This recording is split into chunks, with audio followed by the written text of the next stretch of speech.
te leva a fazer o programa que você faz tão bem feito? Eu sou médico, psiquiatra forense, que gosto daquilo que faz. Sempre fiz, desde que me formei, e continuarei fazendo a psiquiatria forense até quando Deus permitir. É completamente diferente da psiquiatria clínica. O Não Minta Pra Mim ou esse aqui? Qual que o senhor... Esse que nós estamos. Ah, tá. Esse aqui, eu falo que é um presente que eu me dei. Por quê? Onde eu poderia estar conversando com o Dr. Guido? Onde eu poderia estar conversando com as pessoas que eu admiro? Onde que eu poderia ter acesso a trazer para minha sala e trocar uma ideia da expertise da pessoa, da visão de mundo da pessoa, o que de fato ela pensa. Porque hoje em dia parece que está proibido pensar. Hoje em dia parece que está proibido falar o óbvio. Eu vi o senhor falando, inclusive, quem pode até entrar nessa daí, o senhor falando sobre a internação compulsória das pessoas que estão ali na Cracolândia, por exemplo. A gente fala o óbvio e parece que o óbvio agride a massa. Sim. Aí eu acho que eu quero entrar até nessa parte da psiquiatria. O que a gente está vivendo hoje, doutor? A gente está vivendo uma neurose coletiva, uma histeria coletiva, que o óbvio precisa ser dito, ou então aquilo que o Hitler escreveu lá que aquilo me impressionou demais. Eu acabei de ler o livro lá, A Minha Luta, lá do Hitler, e ele diz o seguinte, que a população ela é medíocre, que a população, a maioria das pessoas, elas são incapazes de entender a lógica, o logos. Ela entende só as emoções. E o capítulo que ele escreve, que é a engenharia das emoções, é tipo assim, prometa, seja dramático, fale o que as pessoas querem ouvir, mas entregue o que você quer. O que o senhor acha que sempre foi assim? O circo romano sempre foi essa... Vamos acalmar com as questões de vida, com as questões filosóficas, com as questões de humanidade, com pão e circo, literalmente, ou hoje você não pode dizer o óbvio, parece que você está contra essa massa. Como é que o senhor vê esse momento, pegando até o Reborn, pegando, sabe, o que está acontecendo, doutor? Bom, você faz uma explanação longa, com várias perguntas. Cada pergunta nós poderíamos ficar conversando sobre as respostas, as possibilidades, por um tempo grande, mas então eu vou ficar atido numa primeira pergunta. Os autores que eu sigo, eu gosto de Freud, que estudou aquilo que ele chama de as massas compactas, né? Como é que elas são, como é que elas funcionam. Gosto também da psicologia das multidões, nas fontes que Freud foi beber, como Gustave Le Bon, e eles explicam, e eu acho que todos os que estudaram as massas, né? Eles chegam à conclusão que, de fato, a alma coletiva, vamos chamar assim, que forma a massa compacta, é sempre muito inferior à alma individual. Quando eu falo alma, é no sentido de tradução do grego, psique. Psique, em grego, quer dizer sopro, e em latim é pneuma, ar, alma. Então, eu falo não no sentido teológico, etc., ou religioso, nesse sentido apenas que a psique coletiva é sempre inferior à psique individual. Então, isso que está acontecendo, que você faz uma exposição muito boa disso que está acontecendo, eu acho que sempre existiu e sempre existirá. Eu também acho, porque se a gente pegar na história, você vê que as pessoas elas se submetem às suas vidas aos grandes líderes. Elas jogam ali, se você pegar na história da humanidade, o quanto que E agora o senhor fez uma provocação. Isso, se você pegar lá os egípcios, se você pegar antes disso ainda, se você pegar toda a situação da história da humanidade, parece que as pessoas têm uma vocação de passar um cheque em branco das suas próprias vidas para terceiros, assim, tipo, cuida de mim, vê o que eu tenho que fazer, vai lá, luta por mim, decide o que vai ser feito. Eu prefiro...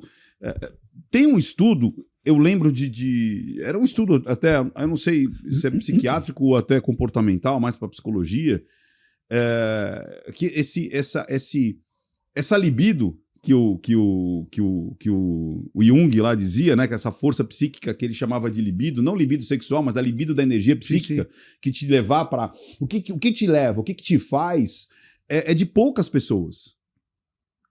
A liderança é de poucas pessoas. Então, você tem toda a razão. Claro. A liderança é de poucas pessoas. Então, aí, se você me permite entrar num assunto que eu acho que é extremamente interessante, é a decadência da psiquiatria. Por quê? Porque, em vez de os mestres que sempre falaram o que é e o que não é, que descobriram, que escreveram, que fizeram os tratados, eles foram substituídos pelo um grupo que, naturalmente, com interesses das indústrias farmacêuticas, etc., que esse grupo é que diz o que é o que não é. Então, aí fala, mas não é bom quando esse grupo, que são muitas pessoas do mundo todo, eles decidem, por exemplo, o que é autismo.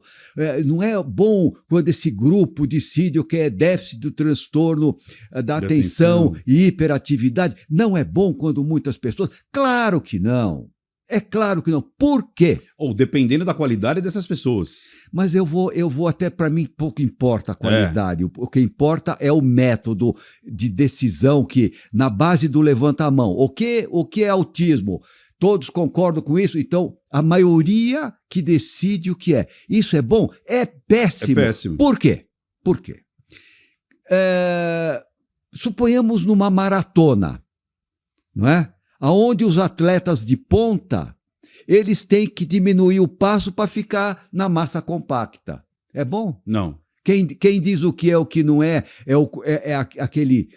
a massa compacta ou são aqueles que estão na ponta? Que se despontam, que são líderes que debruçam mais tempo sobre aquela questão. Claro, ou que tem mais capacidade intelectiva para aquilo, mais habilidade, mais competência. Então, esses não. Esses são...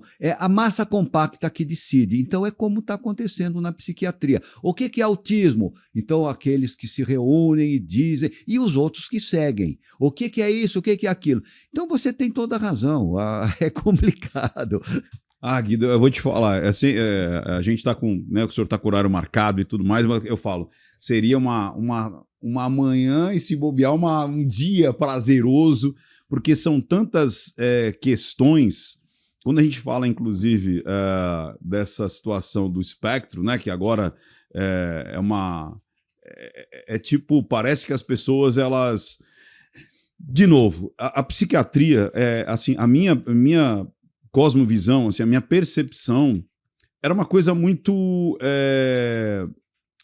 delimitada. Era assim, tinha um limite. Era o diagnóstico, o psiquiatra, de fato, ele era muito...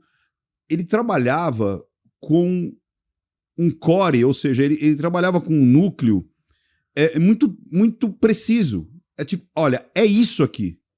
Tem que ter essas características, tem que ter um certo tempo daquilo se permanecer, tem que excluir comportamentos, tem que excluir o aprendizado, tem que excluir o momento social. Vamos falar da psique, vamos falar de fato aquilo que é imutável dentro daquele período. E hoje a pessoa, tipo, não olha nos olhos, acho que eu sou autista. A pessoa, ela é introvertida, acho que eu sou autista. Eu sou multitarefa, então eu tenho déficit de atenção. Parece que as pessoas, elas pegam uma pequena parte da descrição do que é o transtorno, ou do que é aquilo que ele coloca num diagnóstico, para puxar aquela única. Parece, o senhor vai lembrar, parece aqueles testes da revista Cláudia, sabe? Tipo assim, saiba se você é uma pessoa. Qualquer coisa. Aí pode ser uma pessoa inteligente, uma pessoa exuberante, uma pessoa carinhosa, uma pessoa que vai chegar lá. E aí tinha os testes. Aí ela pega uma pergunta, e não o gabarito todo, e com aquela única pergunta, ela diz assim: ah, eu sou autista, ou eu tenho espectro ou tal, né? Parece que as pessoas estão querendo achar um transtorno para chamar de seu. O que o senhor vê nessa... Parece que é uma muletagem. Isso mesmo. Não tem o quê. Tá, é isso, sem dúvida. É isso que está acontecendo. Parece que as pessoas... Não tem jeito, é isso. É isso Mas mesmo. O quê? É para muletar? É para fugir da Não, da, não, é da decadência. vida? Então, decadência da psiquiatria ocidental. É o que eu venho dizendo há anos. A psiquiatria virou isso que você fez a síntese agora. Alarga os diagnósticos, tudo cabe, não é mais um exame da pessoa, mas e sim protocolo, né? Se você não olha nos olhos, se você tem dificuldade de aceitar barulho, se você é ensimesmado, etc., vai fazendo xizinho e dá o diagnóstico. Então, essa é a psiquiatria. Você falou bem. Parece que é a decadência do estudo ali, a decadência do que de fato poderia ser algo mais profundo. Parece que virou folhetim. A decadência da psiquiatria está nesse pé. Você falou bem. Não preciso acrescentar, fazer nenhum tipo de comentário. Você tem razão. Porque eu fico assustado com isso, porque parece que, de novo, há uma terceirização dos problemas. Inclusive, parece que as pessoas não podem ter problema. Parece que as pessoas elas estão... Se a pessoa fica triste, se a pessoa fica desiludida, se a pessoa recebe um não, se a vida lhe traz problemas, parece que ela quer justificar aquele resultado dela em um transtorno. Ou dela, ou até... Eu criei um termo que é a falta do resultado. Sabe, lógico que o senhor sabe, mas às vezes o pessoal de casa, se tiver alguém olhando, sabe lá a síndrome de Munchausen por procuração? Parece que ela quer pegar o problema, tipo, minha mãe é narcisista. Porque o meu irmão é psicopata.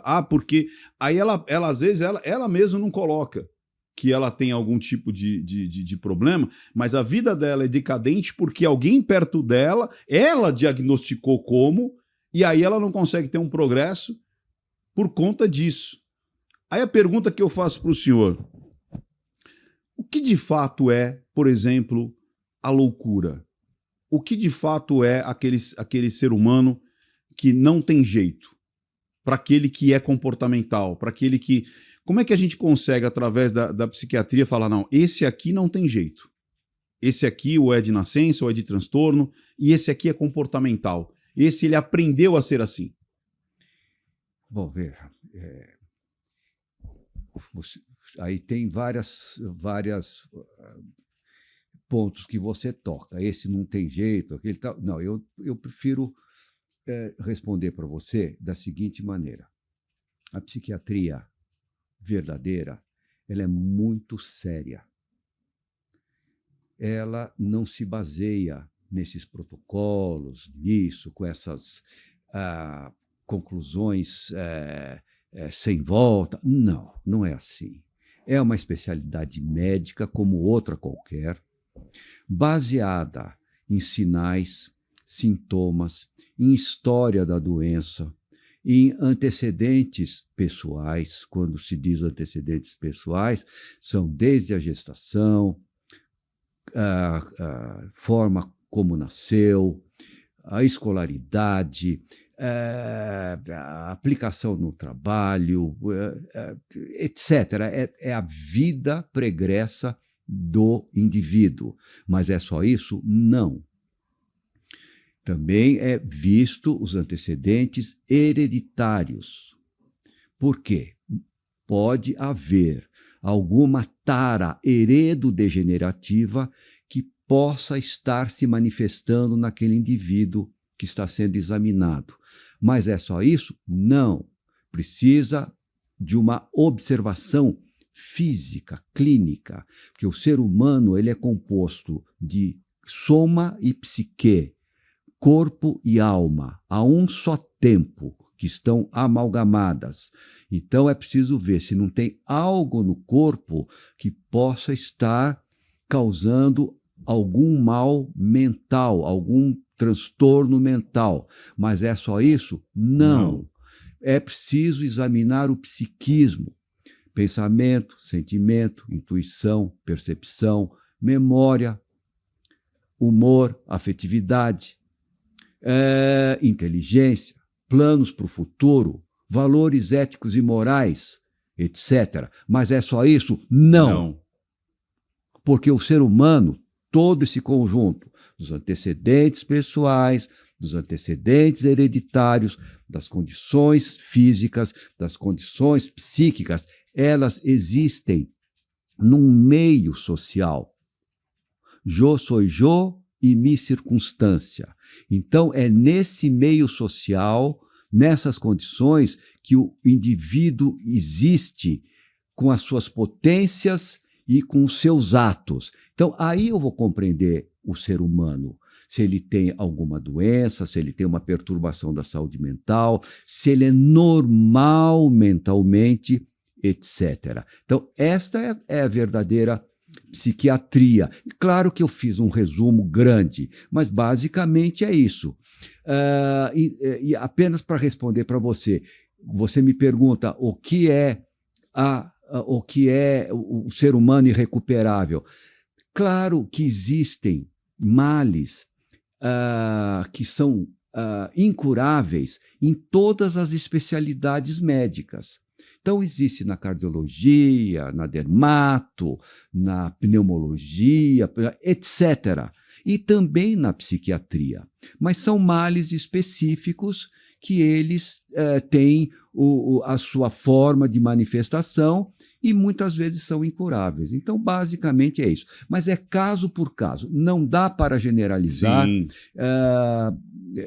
Quem generaliza está falando bobagem, porque cada ser humano é ele, as circunstâncias dele, etc. É legal o senhor falar isso, porque muitas vezes as pessoas querem fechar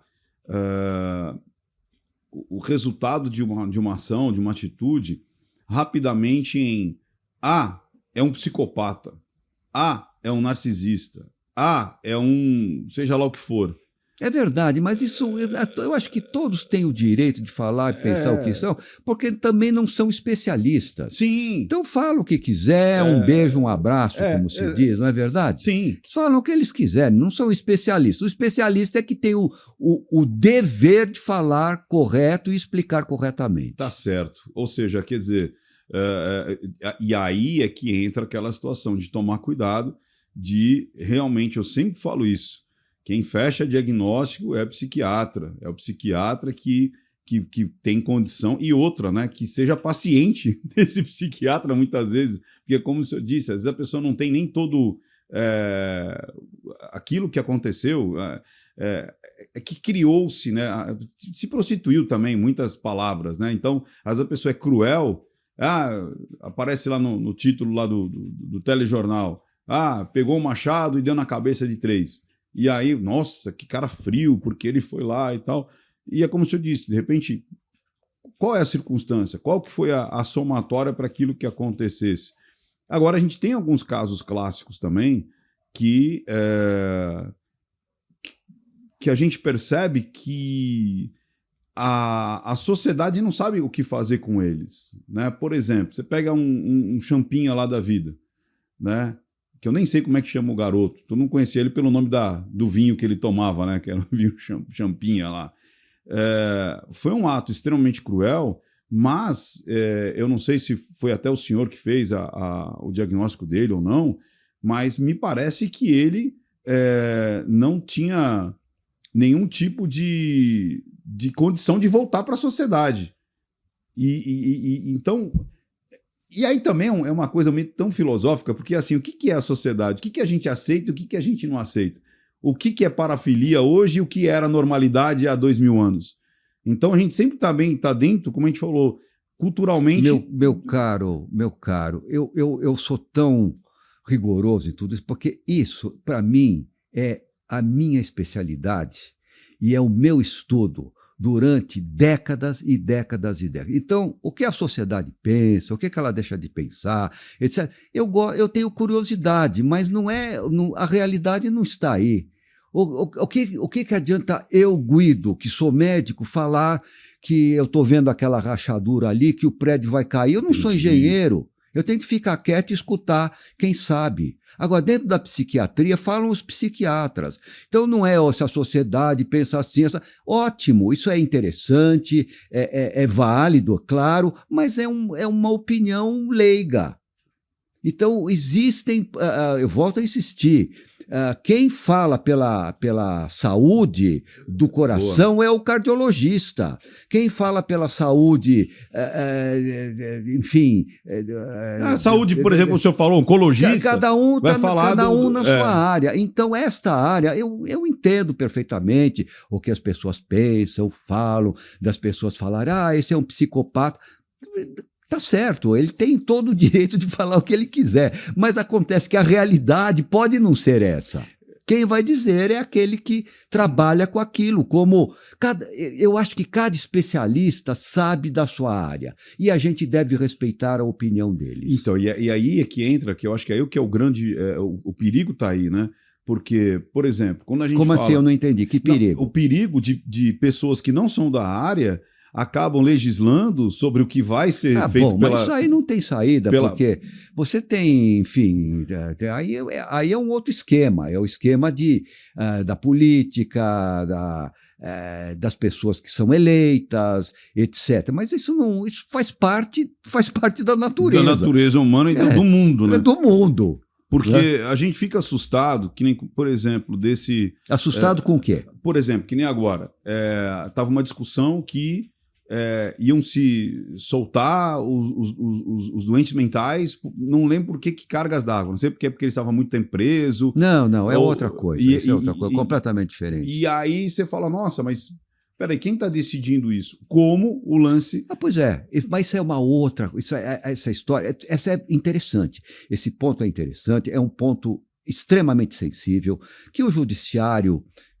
está altamente sensibilizado com isso, os médicos dessa especialidade estão extremamente sensibilizados, mas isso é um acontecimento que a gente precisaria começar a tratar desde o começo, enfim, que não sei se bem é o caso agora, mas faz parte de ter que lidar com esses acontecimentos. Sim, com essa discussão social. Com essa discussão, isso vem de algo antigo, vem do entendimento de uma corrente que já está sepultada, se bem que não está sepultada, tem esse problema que você tocou, chamada antimanicomial, é a negação da doença mental. Então, essa negação da doença mental existiu, fez parte de algo político, etc., que já estava sepultado. Só que agora... levantaram de novo. Levantaram no Conselho Nacional de Justiça.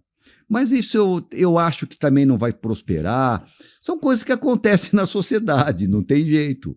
Você sabe melhor do que ninguém, que você conversa com pessoas de todos os segmentos e você tem essa possibilidade de filtrar as coisas que vêm daí. Essa parte do como é que se fala lá o senhor falou dos manicômios, né?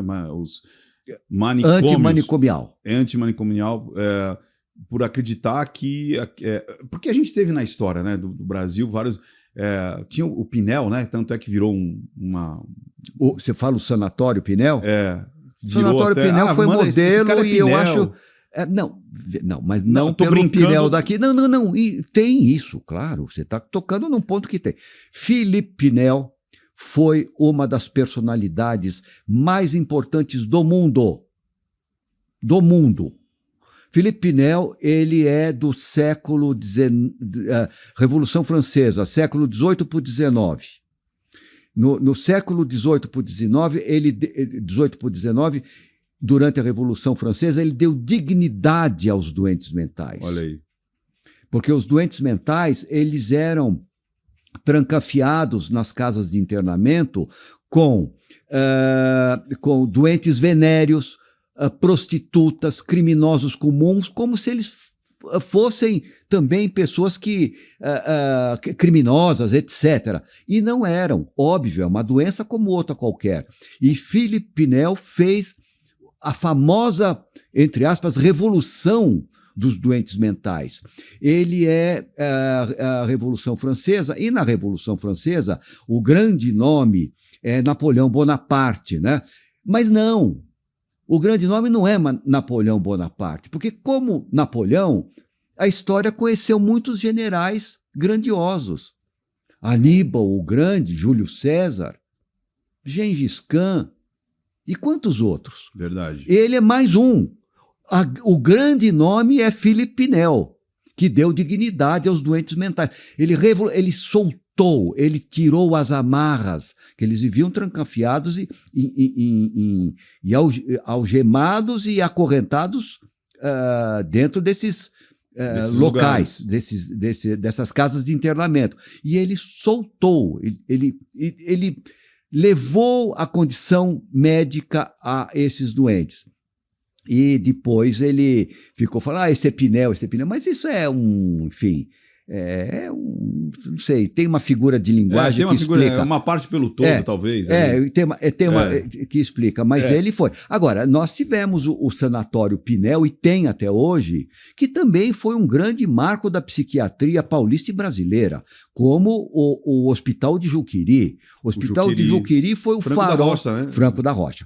O Hospital de Juqueri foi o farol da psiquiatria brasileira e mundial. Foi pioneiro em muitas atitudes, por exemplo, como o tratamento laboterápico, de colocar os pacientes para fazer agricultura ao ar livre. Ele foi um grande pioneiro. Claro que teve depois o seu momento de decadência. Que largava simplesmente as pessoas lá. Foi, mas isso foi bem mais para cá. Bem mais para cá, né? Mas teve seu momento de decadência, sem dúvida. Mas sempre tem um apogeu e uma decadência, faz parte, não é? Mas nós estávamos falando isso porque você falou de Pinel, né? Pinel esse é Pinel como se fosse um louco, um doente. Né? Igual o Juqueri, né? Fala, sempre sei pro Juqueri. Virava um senso comum, exatamente. Né? Exatamente. Precisa ir pro Juqueri. Mas o Hospital de Juqueri foi a grande escola de psiquiatria nacional.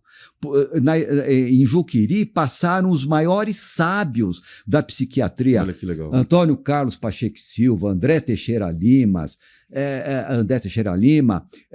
todos, enfim, eu não vou nem citar nome porque eu vou esquecer, mas né? Todos passaram por lá, da psiquiatria paulista, todos, praticamente sem exceção.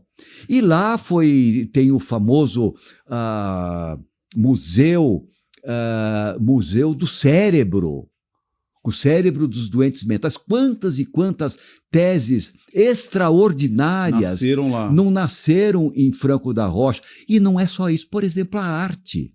A arte dos alienados mentais, dizem que foi Nice da Silveira. Não é verdade. Nice da Silveira veio muito depois da arte dos alienados mentais. A arte dos alienados mentais começou em Franco da Rocha com Osório Taumaturgo César, o famoso Osório César, que foi casado com Tarsila do Amaral. E ele que montou um ateliê. A arte-terapia. Ele criou a primeira banda de alienados mentais, que era uma beleza. Isso lindo. Isso eu estou falando dos anos 40, 50. Nice da Silveira veio nos anos 50, 60, que Osório César já era um grande... sabia tudo de arte dos alienados mentais. E aí, tá curtindo o bate-papo? Que tal então você passar 2 dias inteiros comigo, aqui em São Paulo, presencialmente, no maior evento de comunicação e influência do Brasil? Você vai aprender a analisar quem está ao seu lado, com a linguagem silenciosa, vai destravar e potencializar a sua comunicação e transformar tudo isso, ainda dentro de sala, em ganhos mensuráveis, tais como influência, vendas, liderança. E para você garantir a vaga, escaneie o QR Code que aparece aqui do lado, ou então clique no link do primeiro comentário fixado. Eu quero te ver lá. Então, o hospital de Juqueri, que é tão condenado, aquele é isso, é aquilo, precisa ir para Juqueri, foi o farol da psiquiatria paulista e brasileira. E eu sei que o senhor inclusive, é presidente, não é, da Pinacoteca, não é isso? Não, eu sou o diretor cultural da Associação Paulista de Medicina e o presidente da época, José Luiz Gomes do Amaral, que foi presidente da Associação Médica Mundial também, é uma glória da medicina brasileira, ele me fez uma surpresa dando o nome da Pinacoteca da Associação Paulista de Medicina. O seu nome? O meu nome. Que legal. Me dá uma responsabilidade imensa também. É verdade. Porque eu gosto muito dessa parte de arte. Existia, eu não sei, como o senhor não tem obrigação nenhuma de saber, mas a minha curiosidade me traz aí a essa pergunta. Tem alguma característica, tem alguma coisa que difere do resultado artístico como você falou, do alienado, né? Doente mental? Do doente mental. Van Gogh era um doente mental? Ele era epilético. Mas veja, a sua pergunta é maravilhosa. A loucura estimula a arte? Não. A loucura, ela atrapalha a arte. Porque o Van Gogh era doente mental. Tanto é que depois ele suicidou-se. Ele era doente mental, epilético, ele tinha psicose epilética, mas nos momentos de loucura, ele não criava. Atrapalha a criação. Tanto é que ele foi internado em Saint-Rémy. E ele não criou nada. Depois, quando ele começou a sair da loucura, é que ele começa a produzir. Ele começa a produzir, e o MASP aqui de São Paulo, ele tem um quadro maravilhoso chamado Banco de Jardim, que é o banco do sanatório de Saint-Rémy, que ele pinta quando ele já saía da loucura. A loucura atrapalha. Na loucura você não cria nada. Agora, por que há tantos doentes mentais geniais, pintores, escultores, músicos?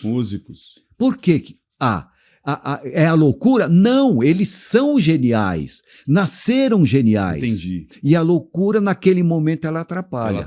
Não cria. Então a loucura não tem essa capacidade, talvez, diferente de produzir arte. Não. Ela atrapalha a produção da arte. Ela atrapalha a produção da arte. Exatamente. Nos momentos de crise. Claro que depois, quando você sai daquele momento de loucura, você transcende com a arte e cria. Talvez você.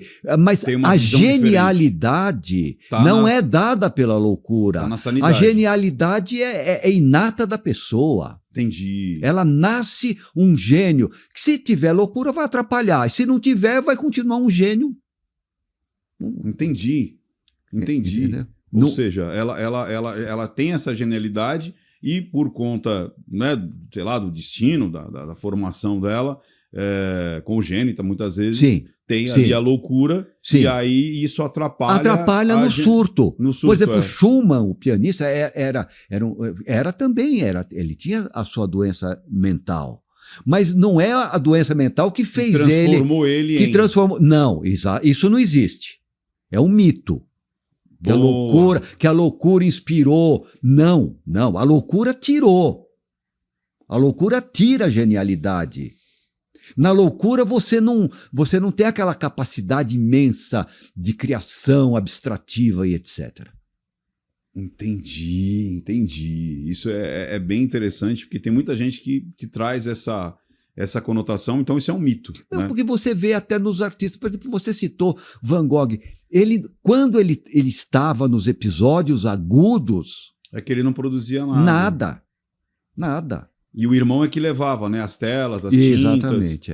Para ele, e aí que. E lá. Aí, quando ele estava naquele período, vamos chamar de período de acalmia, ou um certo intervalo lúcido, aí ele cria. E aí vira o labor, que a gente estava falando. Exatamente. Como tinha lá no Juqueri, que tinha banda, tinha a produção artística ali. Agora, se o indivíduo, se a pessoa, ela não tem genialidade, se ela produzir alguma coisa que você vai chamar artística, ela vai produzir nada com genialidade. E se for doente mental e não tiver genialidade, também vai produzir nada. Enfim, coisas que não são... são normais, vamos dizer assim. Normais, não é extraordinário. Não são extraordinários. Exatamente. Assim, boa. Né? Isso. Você falou muito bem. Exatamente. Não são extraordinárias. Tipo, seria eu pintando um quadro. Tipo assim, eu não vou produzir nada genial. Você tem a sua genialidade. Acho que... Não, eu a tenho, claro. Por exemplo, eu adoro arte, mas eu não sei fazer absolutamente nada. Se você pedir para desenhar uma figura humana, eu ponho aquela bolinha. O homem palito. O homem palito com os dedinhos assim, com cinco em cada mão. Mas não tenho essa... Mas adoro arte, adoro. Você considera que a arte tem um padrão estético? Existe uma estética natural na arte? Você faz uma pergunta maravilhosa. A sua pergunta é maravilhosa. Porque no passado, na arte clássica, sim, era o homem vitruviano de Da Vinci, que tinham todas aquelas medidas e proporções. Por exemplo... da testa até o queixo é igual a não sei quantos braços, ou o tamanho da mão, não sei quanto. E sempre assim, uma escala proporcional. Tem uma escala proporcional. Então, quem ia para aquela... A arte, a genialidade era estar dentro daquela escala proporcional. E isso foi até sabe quem? Philippe Pinel. Quando Pinel libertou a loucura e deu dignidade à loucura, poucos anos depois veio os impressionistas, com as pinceladas, que já não é mais o clássico. Que é a impressão que ele tinha daquilo que ele via. Que já não é mais o clássico. É um outro tipo de visão. E quem é que dá essa... Então, o que é o belo? O que é o belo? É Kant. O belo é aquilo que agrada. E que você acha lindo, e você é o completo, é um lindo completo para você. O belo é aquilo que te agrada lindamente. É um sentimento, é um pensamento com sentimento. Mas aí já é o belo que a gente tem hoje em dia. O que é o belo? É aquilo que você gosta, que te agrada e que te dá uma sensação de plenitude. Então, aí eu acho que é interessantérrimo. É interessantérrimo. Pois é. Aquilo, então, mas aí eu sempre me questionei o que é realmente o belo, o que é arte, o que é, sei lá, divaneio, o que é o agressivo. Sim. E eu cheguei num ponto, exatamente esse ponto, por isso que eu quero enfiar o dedo nessa chaga aí. Que o belo, ele me traz curiosidade. Sim. Seja ele qual for. Ele me traz curiosidade, ele me atrai. O belo me atrai. Sim. Seja, ele é individual, Kantiano. Mas ele me atrai. Isso. Agora, o que não é arte é aquilo que me repulsa. Sim. Porque não é belo. Exato. Mas aí o belo... O belo atrai e ele te dá um sentimento e também intelectualmente você tem de plenitude. Isso. E eu entendo que eu faço parte daquilo. É uma coisa meia tipo, isso... É como você falou, isso me traz curiosidade, isso me atrai, isso... Por que eu tô querendo dizer isso? Porque às vezes as pessoas... Eu não sei se o senhor concorda ou não, e se concorda ou não, faz muito bem a gente ter essa... Mas tem muitas coisas que as pessoas chamam de arte que, para mim, é só uma repulsa. Parece que é Sim. um conteúdo psíquico de agressão. Sim. Não que não seja uma Para mim linguagem... também. Para mim também. Eu compartilho. Não sei se seriam os mesmos objetos que te dá esse. Isso não tem valor nenhum. Exato, Como arte, não tem. se são iguais para mim. Mas que tem. Não há dúvida nenhuma. Eu vejo assim, a pessoa pode até falar... Eu acho que é até uma falta de arte, é uma agressão propositada para alguma coisa, algum fim político, etc. Que a arte não tem nada disso. A arte é aquilo, A arte é a beleza, Então, mas eu vejo o desse belo. lado, Guido. Mas eu acho que esse é o lado, eu não sei dos outros, eu não quero criticar, mas é o lado que tem que ser visto na realidade, na minha concepção. Eu acho que a arte não precisa forçar. Não. A arte é por é. E Pois você é. sente. Pois e é, aquilo pois que é. te traz repulsa não é arte. Mas eu concordo plenamente com você, mas aí está todo esse definição do belo kantiano, ele pega isso que você está falando, que nós estamos conversando. Porque eu acho que ele pode ser algo, pode ser uma expressão psíquica, tá tudo bem. É uma linguagem, Sim. talvez, sei lá, é transformar o que está na minha cabeça, ou as minhas neuras, as minhas dores, aquilo que me faz mal, e eu coloco, seja lá onde for, na tinta, na escultura, na falta até da estética, mas eu falo assim, tudo bem, é uma expressão, Não há dúvida. é uma nenhuma. expressão de linguagem, Não há dúvida. mas não é arte, e não é belo. Exatamente. Porque não agrada. É o kantiano, é exatamente isso que é o belo para Kant. Olha só. É interessante. Cheguei aos mesmos níveis do Kant sem saber que ele pensava dessa forma. Mas ele é o pioneiro de ter definido tudo isso. Mas é interessante, a arte é muito interessante. Claro, você gosta mais disso, mais daquilo. Você pode gostar de um primitivismo, você pode gostar de um expressionismo, de um concretismo, mas ela é bela, né? Traz aquela sensação de plenitude. Pois é. Um dia você está convidado para conhecer a Pinacoteca lá da Associação Paulista de Medicina. Vai gostar. Só se o senhor me fizer o Sincerone ali. Se você me Com mostrar. muito prazer. Que daí eu faço pela fechadura da sua casa. Que Com muito prazer. Eu tenho vai gostar. uma série aqui no Pela Fechadura que chama Pela Fechadura da Sua Casa.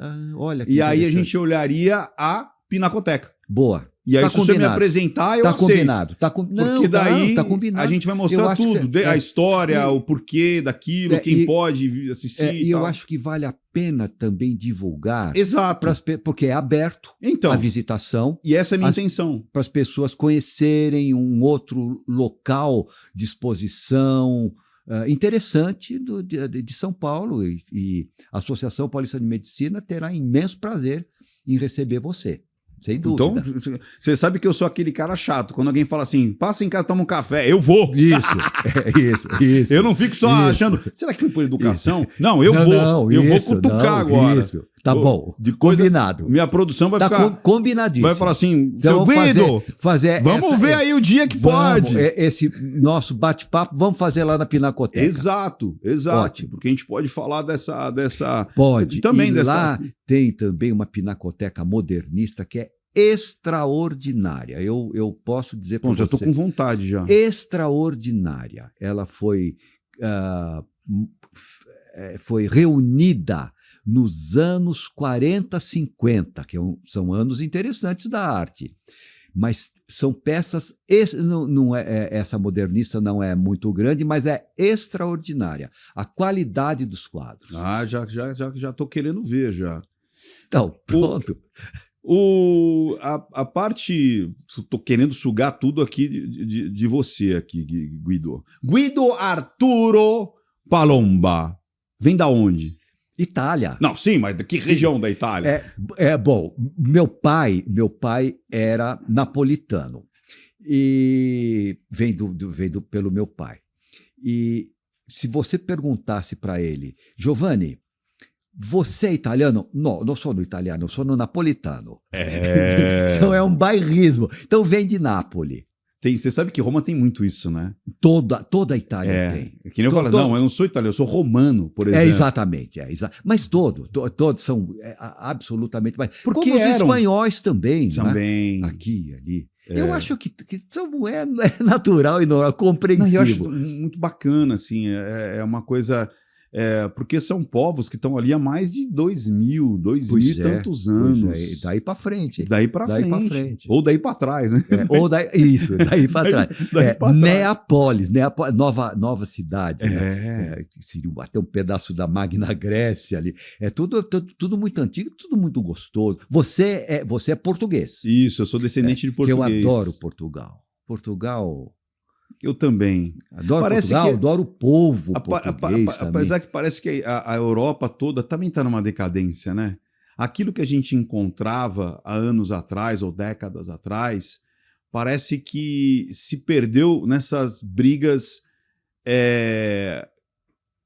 que a gente estava começando ideológica. No início da nossa conversa. Tipo, se perdeu em coisas pequenas, em coisas que pegaram aquilo, botaram na mão de pessoas que não eram para discutir e colocaram aquilo como uma regra.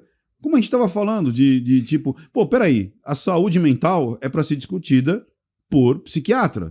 Mas, Ricardo, você não acha que o mundo digital, ele empoderou a mediocridade? Sim.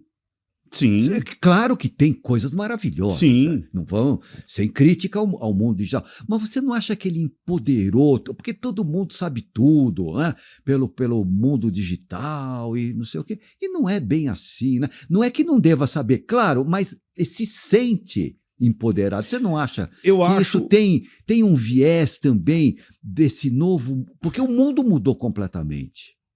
Você passa há 20 anos, o mundo era diferente, porque não tinha essa velocidade do mundo digital, das redes sociais, da comunicação.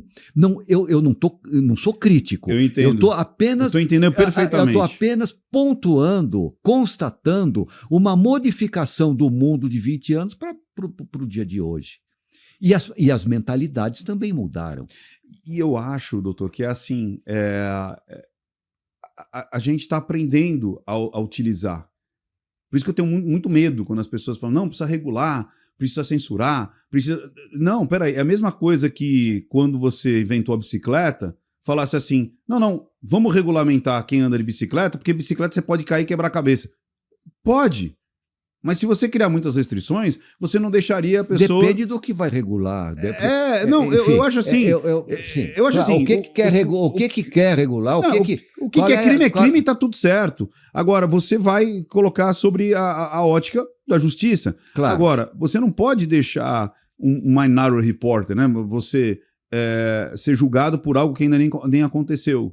Então, esse é o meu medo. Claro. Do mesmo jeito que o Pinel... Claro. Vamos fazer... Olha que interessante. Do mesmo jeito que o Pinel trouxe luz a pessoas que eram da margem da sociedade, tratados como quase animais, e aquilo incomodou. Do mesmo jeito que a máquina de escrever acharam que ia terminar de você escrever com a mão, ou que a energia elétrica ia acabar com as velas, então, a princípio, dá aquela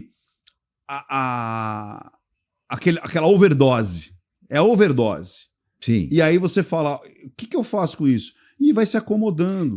Claro, isso vai. Então, eu acho que a rede social, a gente está aprendendo ainda. Eu acho também. Eu acho que vai acomodar.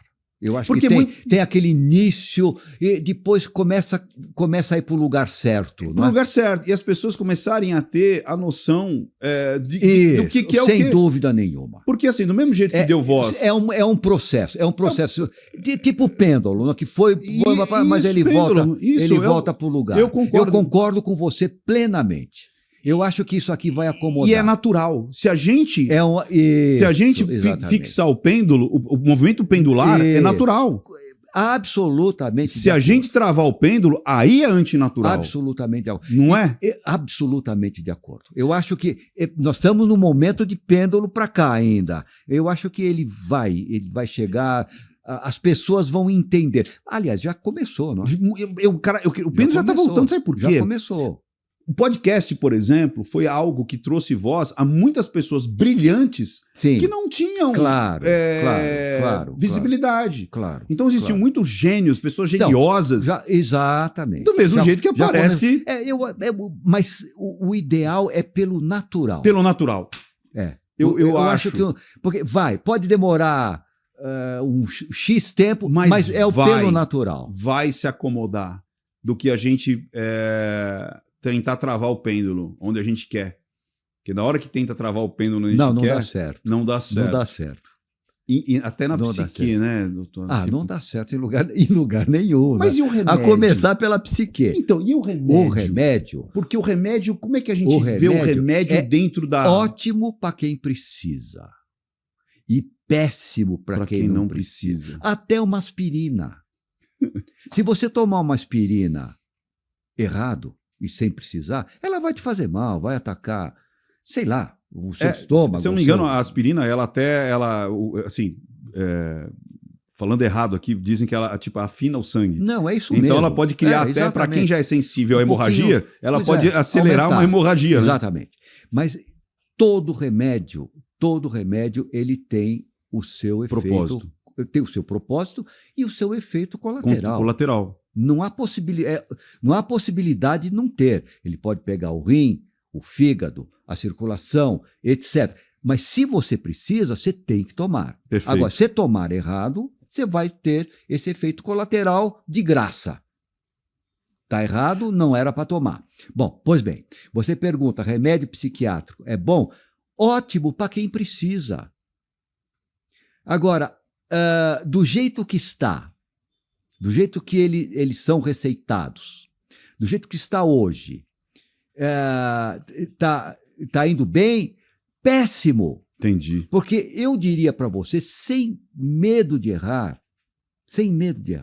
porque eu só faço isso, o meu dia a dia é a psiquiatria, é estar em contato com tudo isso. A maioria das pessoas que toma remédio psiquiátrico não precisaria. Porque hoje, se morreu um cachorro na sua casa, você ficou triste. Se você brigou com a pessoa amada e está triste, você está sem dinheiro no bolso para pagar conta, está sem emprego, você pode estar contente? Não. Se você vai num psiquiatra... Claro, tem muito psiquiatra bom, desde já falando isso. Claro. Mas se você vai nesse psiquiatra dessa geração perdida, você está arriscado a sair com um diagnóstico e com remédio antidepressivo. Quando, na verdade, não adianta nada. É zero. Por que zero? É uma camisa de força química. Entendi. Eu vou até levar um pouquinho mais para adiante. O índice de suicídio de jovem aumentou imensamente. Por quê? O jovem quer se matar? Não, nunca, jamais. Jovem não quer se matar. Aí você pergunta, mas então por que ele se mata? Porque ele quer matar uma situação que ele não sabe lidar. Perfeito. Ele foi bulinado, foi cancelado, brigou com a namorada, ou está usando droga. Ele não aguenta aquilo. Ele foi cancelado, mas ele não tem ferramentas para lidar com aquela situação. Então o que ele faz? Ele se mata. Porque ele queria matar aquela situação que ele não sabe lidar. Agora, vai num psiquiatra dessa geração perdida, o que acontece? Tome remédio, antidepressivo. O que é esse remédio dado nessas circunstâncias? Camisa de força química. Você não abriu perspectivas. Esse jovem precisa de olho no olho. Boa. Contato. O que está acontecendo? Brigou com a namorada? Conversa, arruma 10, calma. E o que o psiquiatra faz? Quantas vezes você não quis tomar banho? 1, 2 ou 3. Protocolo. Quantas vezes você chorou? 1, 2 ou 3. Quantas vezes você pensou em tirar a sua vida? 1, 2. E bate com o gabarito, dá X e tome remédio. Isso faz um mal danado. E não pensa que vai evitar suicídio. Não evita. Não evita. Porque na hora que baixa o nível químico do remédio, ele vai voltar com aquela dor, e aquela dor às vezes pode ser mais intensa, porque tem o lado psíquico, daquela parte que não está sendo respeitada, que não está sendo Meu conversada. amigo, E aí ela vem muito mais forte. remédio é para, nós estamos falando de depressão, para depressão endógena, não exógena. Exógena é, eu briguei com a minha amada e tô triste. Putz. Isso é exógeno. Entendi. Eu tô triste porque morreu o cachorro na minha casa. Eu não posso estar contente. É exógeno. Então aí não adianta remédio. O que você precisa é de um ombro amigo, de uma pessoa que te compreenda, que escute o que você está falando. Te abre que as abre perspectivas. E calma que passa. Agora, a depressão endógena é rara. Eu volto a insistir porque isso Entendo, é importante. doutor. A depressão endógena é rara. É uma doença mental grave, rara, e que não pode dar em qualquer um. A maioria imensa das pessoas não podem ter esse tipo de depressão. E muitas pessoas tomam remédio como se fosse para esse tipo de depressão. Por quê? No começo da nossa conversa, não é mais a doença, é espectro. Espectro. Abrangeu demais, abraçou demais. Né? Demais, onde tudo cabe. Desde aquele que está com uma depressão exógena porque brigou com a namorada, até aquele doente mental grave endógeno. E todos são tratados iguais para a felicidade das indústrias farmacêuticas, não é? Das Big Pharmas. Pois é. Nossa, Guido, tipo assim, agora foi uma aula que eu tive aqui, assim... Isso aqui daria pelo menos mais umas 2 horas só nesse ponto. Agora ficou muito assim... Eu entendia isso, mas não com essa fluidez e essa didática que o senhor acabou de passar. E é uma realidade. Não, muito. Ricardo, mas é isso que as pessoas têm que entender. O que está me trazendo essa dor? É de fora? Então não é doença. Não é doença. É social. É reativo. É minha vida. É a sua vida. É minha vida. E a depressão faz parte do movimento normal dos seres humanos. Desde que o homem é homem. Exato. E passa. Claro. Ou talvez, aí que tá. Muitas vezes as pessoas se colocam num lugar também que elas não se permitem que isso passe. Exatamente. Que é a parte que se a gente... auto-vitimize, etc. Exato. Mas o que você precisa? De uma pessoa que te abra perspectivas, então, que te mostre as saídas, porque às vezes a pessoa fica enublada dentro daquele problema reativo, mas precisa de alguém mostrando saída, e não de remédio. Então o senhor é adepto que a psiquiatria ela anda de braços dados com a terapia. O psiquiatra atual precisa pedir desculpa para os pacientes e voltar a ser psicólogo. Isso que eu falo. Voltar a ser psicólogo. Essa é a palavra-chave. E parar de ficar receitando remédio para tudo.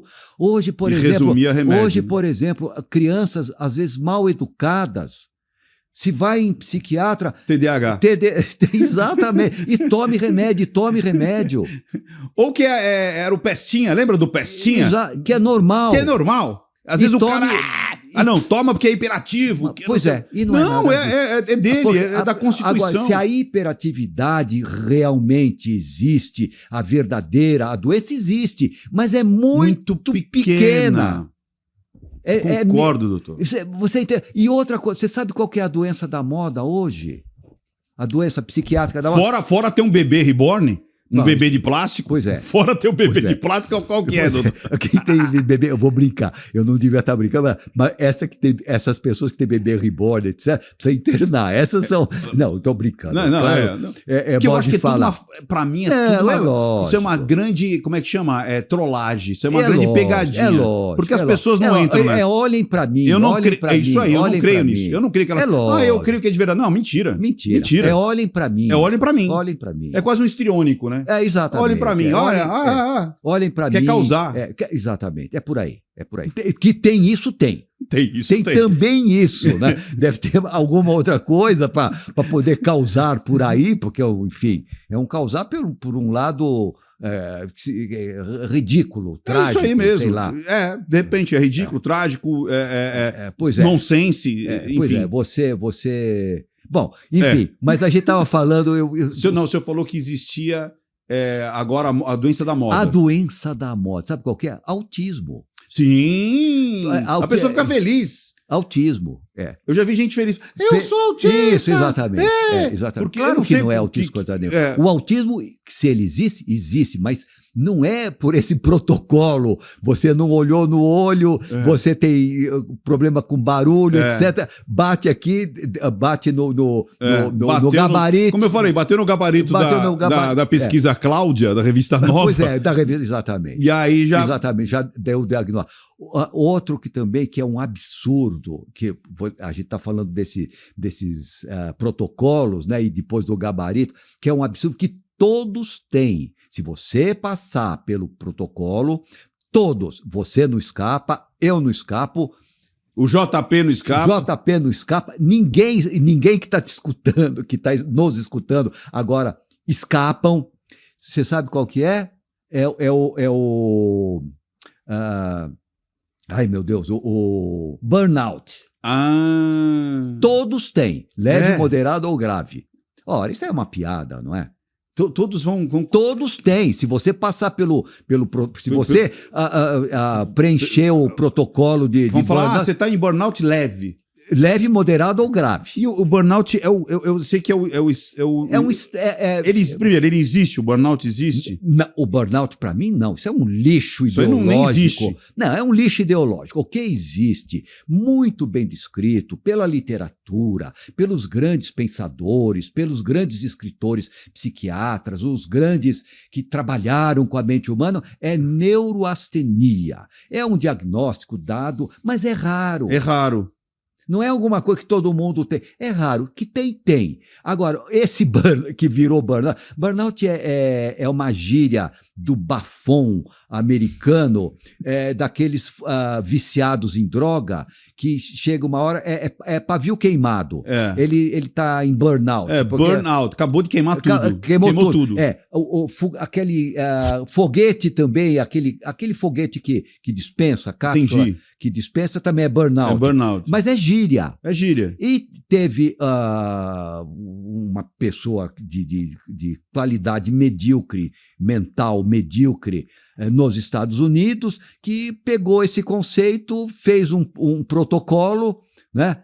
Que se você preencher, todo mundo tem burnout. Então, burnout moral da história, a doença que não existe, ponto final. E muito usada hoje em justiça do trabalho, que está com burnout, não sei o quê. Porque pega um diagnóstico. Diagnóstico com esses médicos. Da geração perdida, como você falou. Da geração perdida, que na Itália, sabe como é que eles se chamam? Psicati. Psicati é cabeça de bagre. Eu falo, traduzindo. É porque o italiano ele é super sucinto, né? Cabeça de bagre, pizzigate. Exatamente. Desses médicos dessa geração perdida. Caramba. Ricardo, olha, eu adoraria ficar com você deu aqui, horas conversando, porque você é uma simpatia, obrigado, uma pessoa culta, clara, distinta e muito adequada. Viu? Obrigado. Com honestidade. Então, para mim, foi uma honra e um prazer muito grande estar aqui trocando figurinhas com você e aprendendo. Eu que aprendi? Não, você ensina. Você ensina. E reitero o convite para a Associação Paulista de Medicina. Só para o pessoal ficar sabendo, o Dr. Guido ele já estava com compromisso, mesmo assim eu consegui pegar uma horinha aqui, então já estava com o horário marcado, mas a gente vai estar lá. A última pergunta que eu preciso, que eu pergunto para todos. Qual é o sentido da vida para o Dr. Guido? Eu acho a vida linda. Assim, responder de bate-pronto. A vida é linda. A vida é linda. Claro que ela tem suas dificuldades, todos têm problemas, etc. Mas eu acho que a vida é linda. Esse é o sentido da vida, é ser linda. E aproveitar? Sempre. Sempre, aproveitar sempre. Aproveitar com moderação, não tenho. Sempre, claro. Eu acho que ela tem as suas dificuldades, ela tem os seus percalços. Altos e baixos. Mas eu acho que a vida, se a gente tiver. Eu acho que o senhor é um pouco estoico? Você busca o lado bom? Eu não sou estoico. Não, eu vivo a vida como ela é. Eu sou, eu acho que eu acho que ela tem uma das, digamos, uma das dos pontos importantes para viver bem a vida. Eu acho que é a gente planejar. A gente planejar aquilo que a gente quer, e nesse planejamento nós somos livres para planejar do jeito que a gente quiser, não é? Nós somos livres, totalmente livres para planejar do nosso jeito, dentro das nossas circunstâncias. Agora, qual que é o segredo? Cumprir aquilo que planeja. E entender os percalços, né, doutor? Entender que a gente vai planejar e de todo mundo, e a vida de todo mundo vai acontecer percalços, vai acontecer coisas que a gente vai precisar talvez replanejar, mas nunca perder o ponto principal. Nunca perder o ponto principal, o objetivo, os ideais, ir atrás deles. Eu acho que isso é básico. Olha, já tenho uma certa vivência, embora para mim continue sendo tudo igual como sempre foi. Né? Desde recém-formado até hoje eu estou sempre em movimento. Eu acho que você ter planos para o futuro, planejar o seu objetivo, esse estímulo, e cumprir. E cumprir. E cumprir. Ir atrás. Ir atrás, sempre. E eu acho que eu poderia terminar esse nosso diálogo trazendo um pensamento cartesiano, embora eu não seja cartesiano, eu sou anticartesiano, porque Descartes é dualista e eu sou unicista. Mas no unicismo também eu aprendi que a gente tem que fazer composições. Então não existe radicalismo, aquele radicalismo de você ser aqui, ali, tal. Não, eu acho que é preciso composição. Mas eu trago uma máxima de Descartes que ajuda muito, que é a dúvida. Porque às vezes nós nos encontramos em situações de dúvida, para que caminho nós vamos seguir. Né? É como se tivesse perdido numa floresta. Às vezes nós nos encontramos, e essa floresta ela pode ser de sentimento, pode ser de pensamento, pode ser uma floresta verdadeira, pode ser. Então, Descartes, ele diz que só tem uma única saída, e que bom que é uma única saída, porque não há escolha. Só tem uma única saída. Qual? Escolha um lado, ainda que aleatoriamente, ou no cara ou coroa, do vosso jeito. Escolha um lado, escolha um caminho e siga sempre em frente. Porque se você não sair na cidadezinha na qual você queria, você não vai ficar perdido em círculo no centro da floresta. Então, esta é uma máxima importante. Escolha, pense aquilo para essa situação que você está. Se você não sair aonde você quer, você pelo menos não fica perdido em círculo, mas caminhe naquilo, caminhe naquela direção. Se você vai ter obstáculos, despenhadeiros, árvores, etc., claro que vai ter. A vida é assim, mas você não vai ficar perdido. Então, essa máxima de Descartes, de escolher um lado e seguir sempre nele, sem desviar, eu acho que é muito bom. Crie movimentos, né? Isso é muito bom. Perfeito.